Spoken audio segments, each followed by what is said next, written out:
ಇಲ್ಲ, ಖಂಡಿತವಾಗೂ ಅದಲ್ಲ ಸರ್. ನನ್ನ ವೈಯಕ್ತಿಕ ವಿಚಾರ ಕಾನ್ಸ್ಟಿಟ್ಯೂಯನ್ಸಿ SC/ST ಫಂಡ್ ವಿಚಾರವಾಗಿ ಭೇಟಿ ಮಾಡಿದ್ದೆ.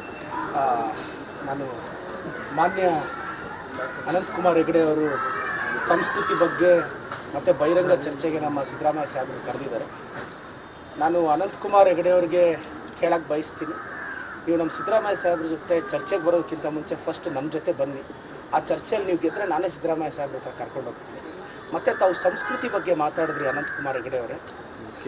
ಕಳೆದ ವರ್ಷ ನಮ್ಮ ದೇಶದ ಗೌರವಾನ್ವಿತ ಪ್ರಧಾನಿಗಳಾದ ನರೇಂದ್ರ ಮೋದಿ ಅವರ ಅಂಕೋಲಕ್ಕೆ ಬಂದಾಗ ಕನಿಷ್ಠ ತಾವು ಹೋಗಿ ಸ್ವಾಗತ ಮಾಡಲಿಲ್ಲ. ಇದೇನಾ ತಮ್ಮ ಸಂಸ್ಕೃತಿ? ಇದೇನಾ ತಮ್ಮ ನಾಯಕನ ಬಗ್ಗೆ ತಮಗಿರೋ ಗೌರವ?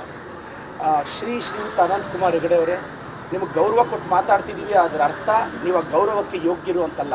ನಮ್ಮ ಮನೆಗಳಲ್ಲಿ ಸಂಸ್ಕಾರ ಹೇಳ್ಕೊಟ್ಟಿದ್ದಾರೆ, ಅದಕ್ಕೆ ಗೌರವ ಕೊಡ್ತೀವಿ. ಬನ್ನಿ ಬಹಿರಂಗ ಚರ್ಚೆಗೆ. ನಾನೇ ಶಿರಸಿಗೆ ಬರಲ್ಲ, ಇಲ್ಲ ನೀವೇ ಬೆಂಗಳೂರಿಗೆ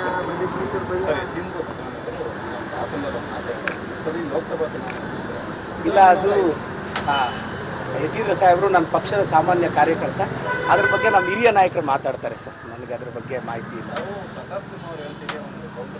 ಹಾಂ,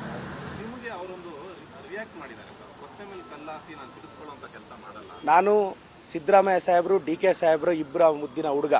ನನ್ನ ರಾಜಕೀಯ ಜೀವನದ ಎರಡು ಕಣ್ಣುಗಳು ನಮ್ಮ ಸಿದ್ದರಾಮಯ್ಯ ಸಾಹೇಬರು, DK ಸಾಹೇಬರು. ಅವರಿಬ್ಬರ ಬಗ್ಗೆ ಯಾರು ಮಾತಾಡಿದ್ರು ನಾವಂತೂ ಸುಮ್ಮನೆ ಕೂತ್ಕೊಳ್ಳಲ್ಲ. ನಮ್ಮ DK ಸಾಹೇಬ್ರ ಬಗ್ಗೆ ಮಾತಾಡಿದ್ರು ನಾವು ಸುಮ್ಮನೆ ಇರಲ್ಲ, ನಮ್ಮ ಸಿದ್ದರಾಮಯ್ಯ ಸಾಹೇಬ್ರ ಬಗ್ಗೆ ಮಾತಾಡಿದ್ರು ಸುಮ್ಮನೆ ಇಲ್ಲ. ಅಧಿಕಾರದಲ್ಲಿ ಇರದೇ ಇರತಕ್ಕಂಥ ಅವ್ರಿಗೆ ಇಷ್ಟು ಇರಬೇಕಾದ್ರೆ, ದಿಮಾಕ್ ಇರಬೇಕಾದ್ರೆ ನಮಗೂ ಒಂದಷ್ಟು ಇರುತ್ತಲ್ಲ, ಗೌರವ ಪ್ರತಿಷ್ಠೆ ಎಲ್ಲ. Thank you sir. ಹಾಂ, ಇಲ್ಲ ಸರ್, ಖಂಡಿತವಾಗೂ ಇಲ್ಲ. ನಮ್ಮ ಪಕ್ಷದಲ್ಲಿ ಹಿರಿಯರಿದ್ದಾರೆ, ಅವ್ರಿಗೆ ಸಿಗಲಿ ಅಂತ ಬಯಸ್ತೇನೆ. ಅವ್ರಿಗೆಲ್ರಿಗೂ all the best. Thank you.